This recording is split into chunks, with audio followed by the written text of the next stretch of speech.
ዓለም ቤዛ የዓለም መድኃኒት የሚል ዝማሬ ሰምቻለሁና ይሄ ዝማሬ እንዴት ነው የዓለም ቤዛ ክርስቶስ ነው ካልን አይጋጭም ወይ? ያይስልኝ ወይስ ዝማሬውን ተቀበለዋለህ አትቀበለውም ወይ? ትክክል ነው ወይ ከመጽሐፍ ቅዱስ አንፃር ሲታይ? በዛ ይሰው ሁሉ ነች እንጂ ሁሉ ቤዛ ማለት ባል ነው። ታዲያ እውነት ለቅዱስ ቤተክርስቲያናችን የምታስቡ ከሆነ እባካችሁ እኛንም መፍወያ ያስብሉን። እናንተም ደግሞ ረፍት አድርጉና ቅዱስ ቤተክርስቲያን ራሷ እኛን ታገልግለን፣ እኛም እንገልገል።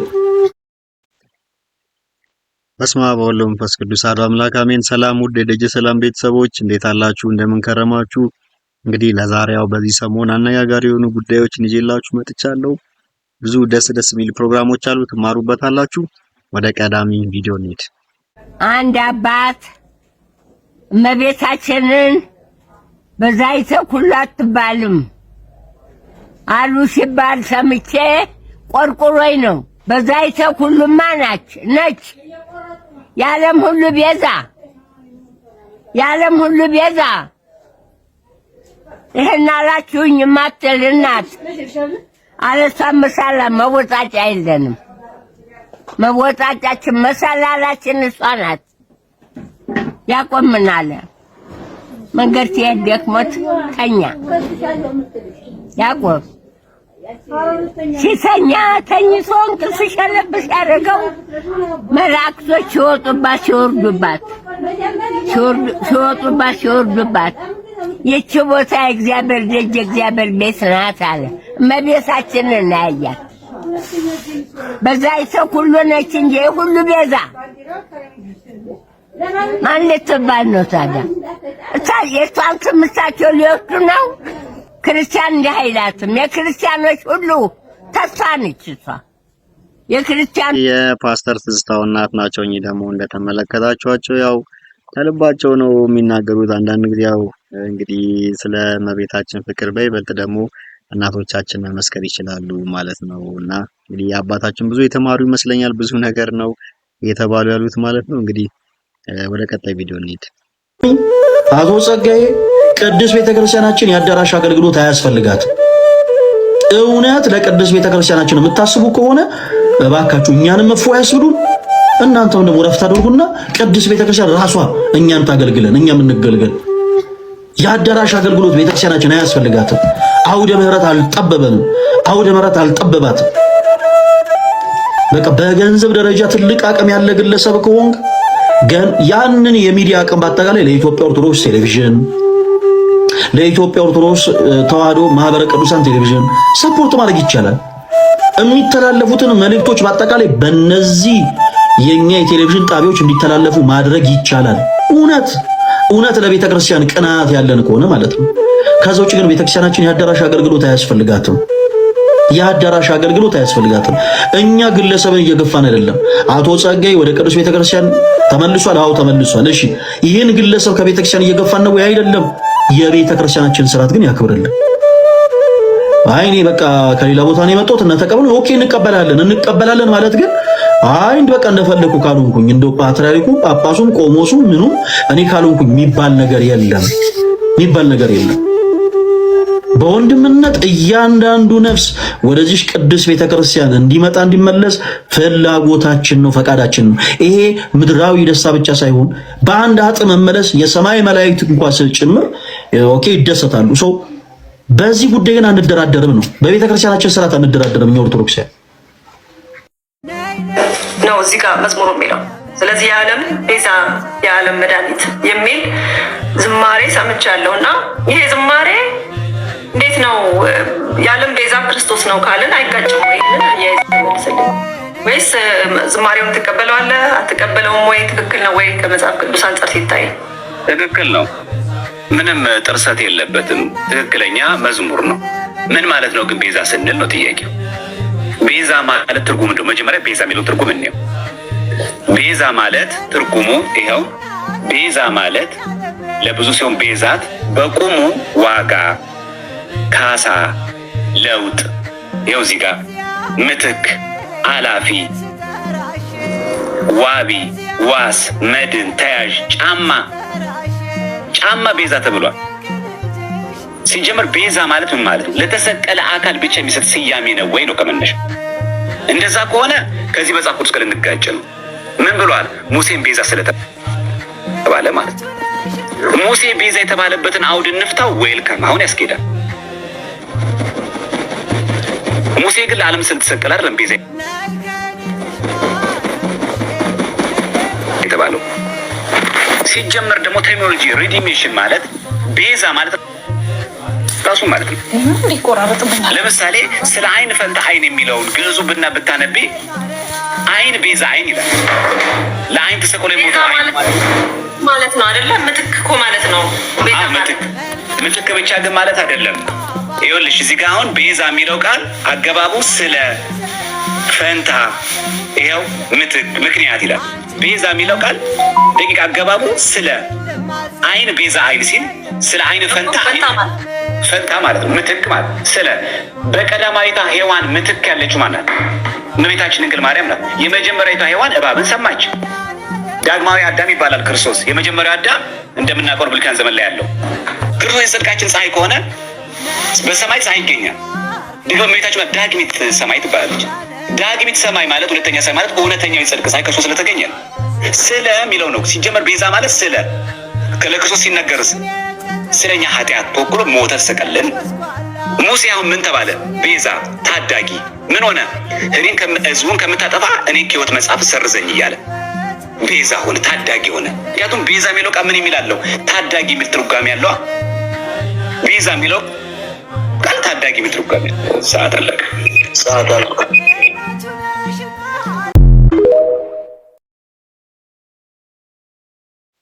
እሺ እንግዲህ እዚህ ጋር ያው ሶፊያ ሽባባውን ተመልክተናታል። ያው ሁሌ ጊዜ አጀንዳ ሲመጣ የመምጣት ጉዳይ አላት፣ በተለይ በኢትዮጵያ ኦርቶዶክስ ተዋሕዶ ቤተክርስቲያን ስርዓት ጉዳይ ላይ ማለት ነው።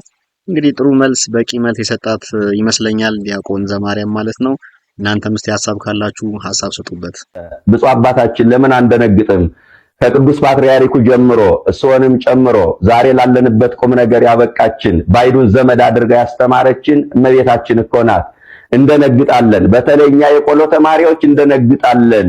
ምሳ በልተን የምንውለው ራት በልተን የምናድረው የድንግል ማርያምን ስም ጠርተን እኮ ነው። ብፁዕ አባታችን ባይዱን ዘመድ አድርጋ ያስተማረችን እናታችን ድንግል ማርያም ለዘመናት ቤዛ ቤዛ ቤዛ ተብሎ ተጠርቷል። አንድም ቀን ግን ሙሴ ለምን ቤዛ ተባለ የሚል ጥያቄ ተነስቶ አያውቅም። የሐዋርያት ሥራ ምዕራፍ 7 ቁጥር 35 ላይ እንደተመዘገበው ማለት ነው። እመቤታችን ቤዛ ናት ሲባል ግን አይ የሷ ቤዛነት የጌታን ቤዛነት ይጋፋል። የድንግል ማርያም ቤዛነት የክርስቶስን ቤዛነት አይሽርም። ምዕመናን ይህንን ልታሰምሩበት ይገባል። በመስቀል ላይ ተሰቅሎ ስጋውን ቆርሶ ደሙን አፍስሶ ያዳነን ከሷ በነሳው ስጋ ስለሆነ ድንግል ማርያምን ቤዛነት ስጋውን በመቁረስ ደሙን በማፍሰስ የተጠናቀቀ ቤዛነት ነው። ራሱን ስለ በጎች አሳልፎ በመስጠት የተጠናቀቀ ቤዛነት ነው። የድንግል ማርያም ቤዛነት በመውለድ ልጇን ይዛ ወደ ግብጽ በመሰደድ ብዙ መከራ በመቀበል እግረ መስቀሉ ላይ በመገኘት የመከራው የሐዘኑ ተካፋይ በመሆን የሷ ቤዛነት መዳን ማያስፈልጋቸው መላእክት ሳይቀር የሷን መምጣት ይናፍቁ ነበረ። እንዲያውም አንድ ቀን በጣም ከናፍቆታቸው ብዛት የተነሳ እባክህ ፈጥረህ አሳየን አሉት እግዚአብሔርን። በቅዱስ ሚካኤል ክንፍ ላይ እመቤታችን ስሎ አሳያቸው። ቅዱስ ያሬድ ሚካኤል መልአክ በክነፍ ጾራ መንጦ ላይ ተደመና ሰወራ፣ ሚካኤል በክንፉ ተሸከማት፣ የደመና መጋረጃ ሸፈናት አለ። በደመና የተሸፈነ ነገር አይታይም። ገና ወደዚህ ዓለም ያልመጣች ከሐና ማኅፀን ከኢያቄም አብራክ ያልተከፈለች መሆኗን ለመግለጥ የደመና መጋረጃ ሸፈናት። የማሳያችሁ ቤዛ የሚለው ትርጉም ከድንግል ማርያም አንጻር እንዴት ይታያል? ይህንን መቼም መድኃኒት ከሰው መቀመም አይቻልም አለ። ከአንድ ሰው ብቻ መድኃኒት መቀመም ግን ተቻለ አለ። በጣም ይገርማል።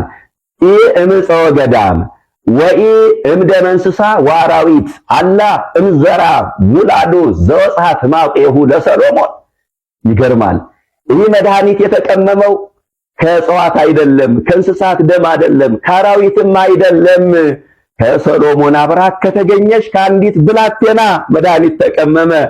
እና ቤዛ ብትባል ይገርማል። ድንግል ማርያም እኮ በነገረ ድነት ዋጋ ከፍላለች። ዓለም በመርገም ሲቆሽሽ ራሷን በንጽህና አዘጋጅታ የተገኘች እናት ድንግል ማርያም ናት እኮ። እናንተ ከዚህ በላይ ቤዛነት አለ?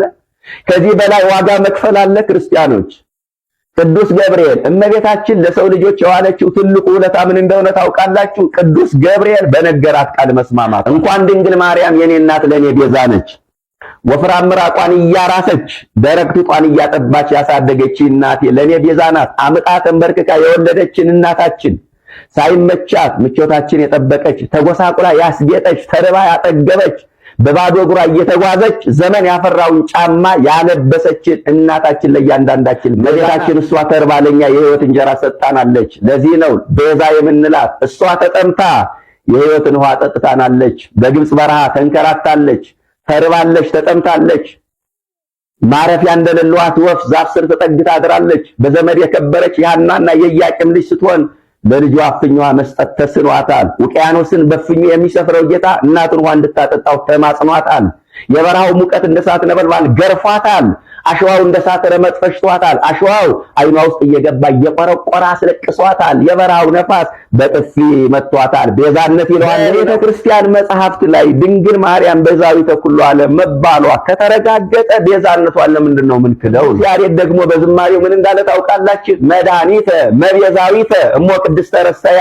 ይህ ደግሞ ይገርማል። ቅድስት እናቱን ቤዛዊት አደረጋት፣ መድኃኒት አደረጋት። እና አቡነ ገብርኤልን እንመን ወይስ ቅዱስ ያሬድን እንመን? በእውነት ቤዛነቷን ቅዱስ ያሬድ መስክሮ፣ አባ ዘጊዮርጊስ ቤዛነቷን መስክሮ፣ እነዚህ ሁሉ ሊቃውንት ሲኦል ከገቡ እነሱ ከሌሉበት ገነት እነሱ ያሉበት ሲኦል ለኔ ይሻላል። ያስደንቀኝ ቤዛ መባሉ አይደለም፣ ወላዲተ አምላክ መባሏ ነው። ከዚህ በላይ የበለጠ ስም የለም። የክብር ሁሉ ጉልላት፣ የጸጋ ሁሉ መደምደሚያ ወላዲተ አምላክ መባል ነው።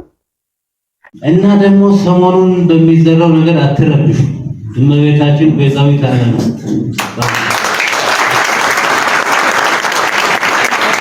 እኛ ማርያም ልብስም ምግብ ናት።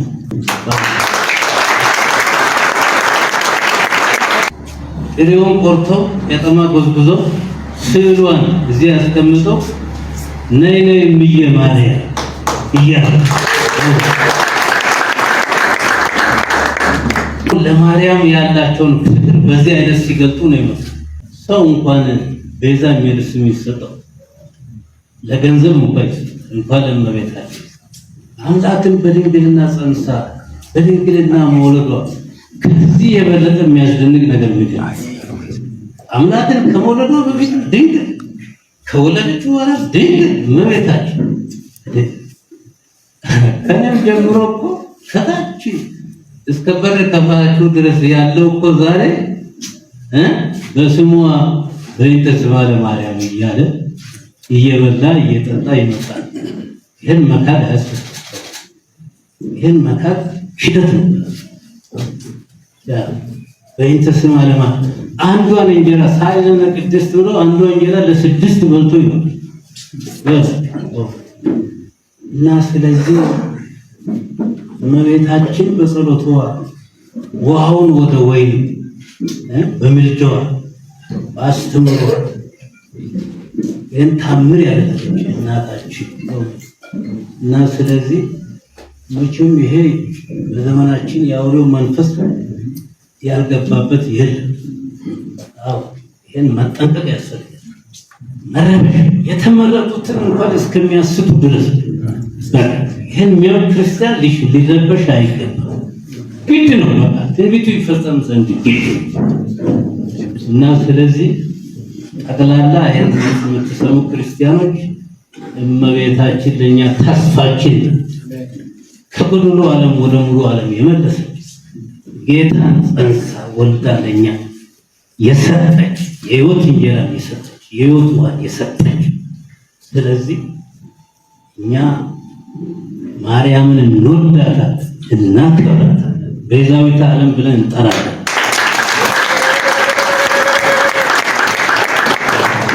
ይህ ሳይገባን ቀርቶን አይደለም። ስጋዋን ቆረሰች፣ ተሰቀለች ብለናል። የጌታ ክብር አለው፣ የእሷ ክብር አላት። እጅ ደረጃው የተሰጣቸው ቅዱሳን ከዚህ ያላችሁ ሊቃውንት መምህራን ሁሉ እግዚአብሔር ስለዚህ አይዟችሁ በእውነቱ ንጽና።